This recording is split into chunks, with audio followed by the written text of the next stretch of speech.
Pagbasa mula sa aklat ni Propeta Nahum. Masdan mo't dumarating na mula sa kabundukan ang tagapaghatid ng magandang balita. Nasa daan na siya upang ipahayag ang kapayapaan. Ipagdiwang ninyo, mga taga-Huda, ang inyong mga kabistahan, at tuparin ninyo sa Diyos ang mga ipinangako ninyo sa Kanya.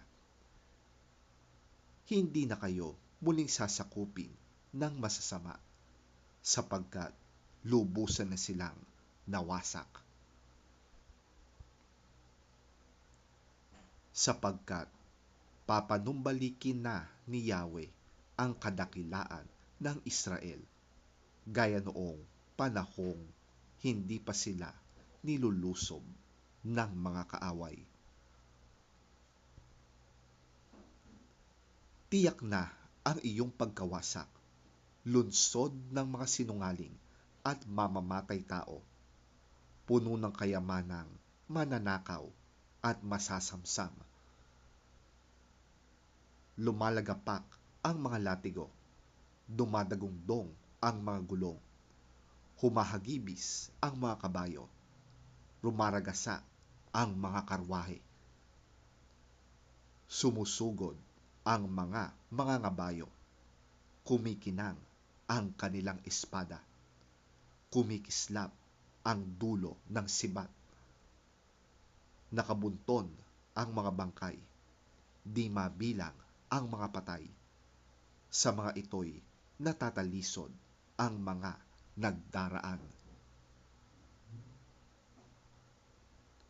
Tatabunan kita ng dumi at gagawing habak. Mandidiri sa iyo ang mga tao.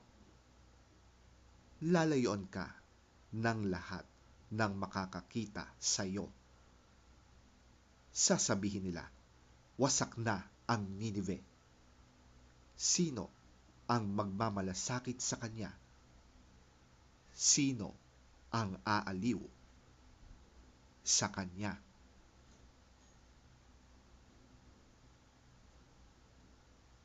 Ang salita ng Diyos.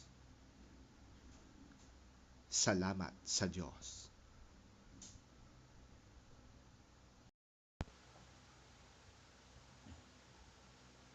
Ang mabuting balita ng Panginoon ayon kay San Mateo. Papuri sa iyo, Panginoon.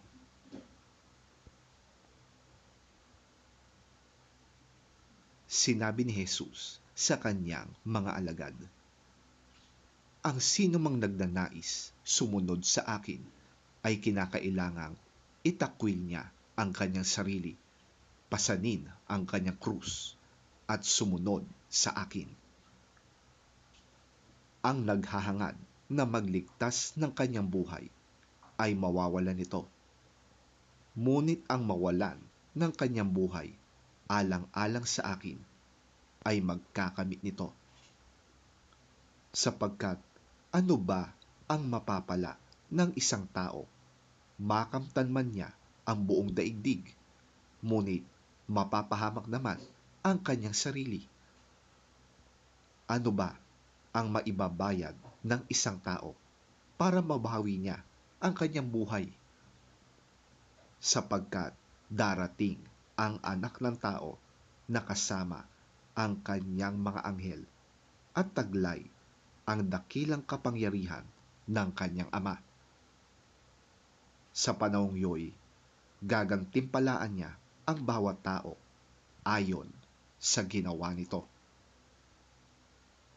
Tandaan ninyo, may ilan sa inyong naririto na hindi mamamatay hanggat hindi nila nakikita ang anak ng tao na dumarating bilang hari.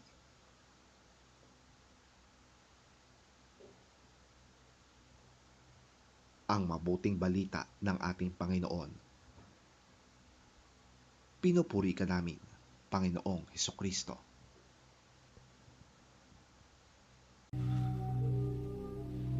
Then Jesus said to his disciples, If anyone would come after me, he must deny himself and take up his cross and follow me. For whoever wants to save his life will lose it. But whoever loses his life for me will find it.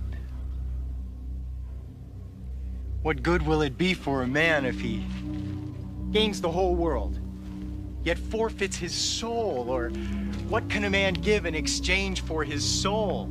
For the Son of Man is going to come in his Father's glory with his angels, and then he will reward each person according to what he has done.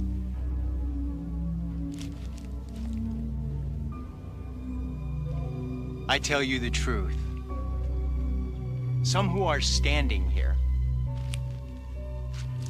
will not taste death before they see the Son of Man coming in his kingdom.